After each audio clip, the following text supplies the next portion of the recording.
Mesdames, Mesdemoiselles et Messieurs, bonjour. Je me présente Yannick Seyer. Je suis polytechnicien en nouvelles technologies de l'information et de la communication. Dans ce 8e cours de gestion de projet appliqué, je voudrais vous parler d'une ressource de travail, et ceci au travers d'un exemple simple, la fabrication d'une teinte de peinture ou comment obtenir le ton d'une peinture. Excellent cours à tous. Voyons ensemble la réalisation d'un projet comme celui-ci, simplifié, où nous voulons donc fabriquer un ton de peinture. Je vous propose d'imaginer le résultat de ce projet et la manière d'y parvenir en ordonnançant toutes les tâches qui le constituent. Voyons donc ensemble les différentes tâches. La première tâche à réaliser, c'est bien sûr la lecture du mélange à réaliser, qui va prendre en moyenne 1 minute. Ce sont bien sûr des temps approximatifs pour l'agencement donc du timing des tâches. La deuxième tâche, c'est rechercher la peinture, donc dans le stock par exemple, où ici nous mettrons 1 minute et cette tâche fait suite à la tâche numéro 1, c'est-à-dire après avoir lu le mélange, eh bien il faut chercher la boîte qui correspond le mieux pour réaliser ce mélange. La troisième tâche sera d'ouvrir cette boîte qui va prendre 1 minute et va faire suite donc à la tâche numéro 2. Puis, une fois ouverte, doser le colorant qui va donc être utilisé pour ajouter à la peinture. Elle va faire suite à l'ouverture de la boîte, bien sûr, et elle va prendre 1 minute. Puis la cinquième tâche sera purement le mélange donc de la peinture et du colorant, c'est-à-dire la tâche numéro 3, ouvrir la boîte de peinture et doser le colorant, et va prendre 4 minutes. La sixième tâche, eh bien, elle sera consécutive au mélange. On referme la boîte. C'est fini, on ferme la boîte. La septième tâche va être une édition d'étiquette qui va être réalisée au début de la tâche numéro 5.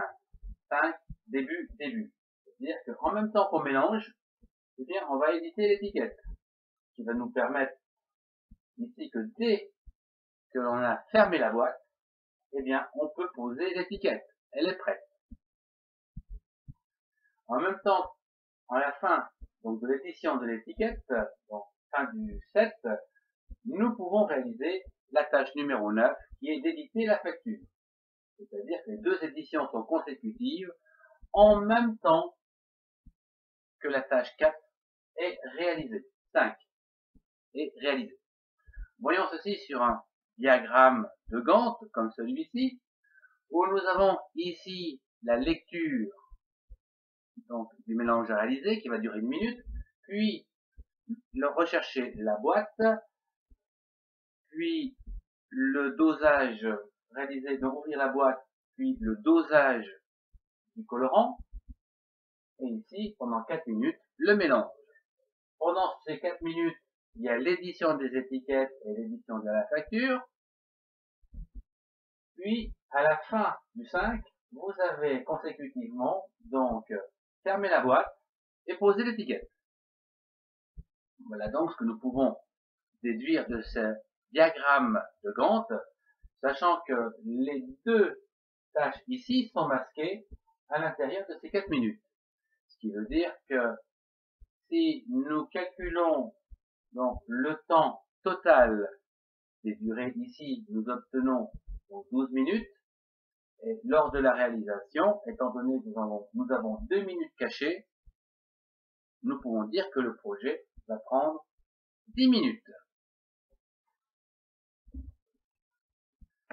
Voyons pour terminer l'objet de notre cours de gestion de projet appliqué numéro 8, où nous allons évaluer les ressources à la réalisation de notre projet. Ici, nous allons parler de la ressource de travail que j'ai illustré ici à travers ce tableau.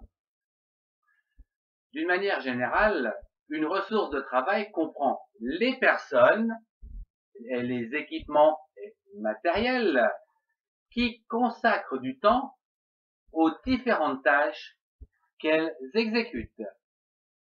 Nous avons vu au niveau de la personne, avec le diagramme de Gantt, une personne donc va prendre en moyenne 10 minutes pour réaliser un ton de peinture. Tout compris, donc, du début à la fin.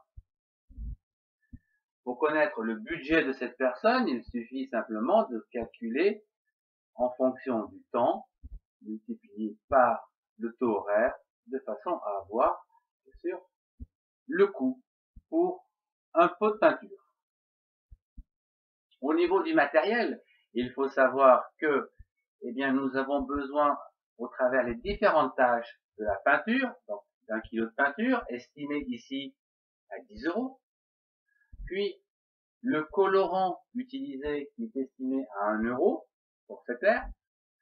Le mixeur, ici c'est une prestation puisque nous avons d'une part l'usure du mixeur, nous avons donc le courant à utiliser, nous avons estimé donc le coût à 0,5 €.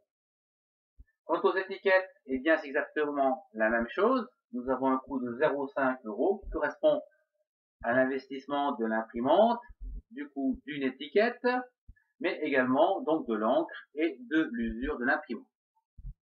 Voilà donc comment réaliser les ressources et estimer donc le prix de ces ressources au travers donc de ce que je veux dire la ressource de travail.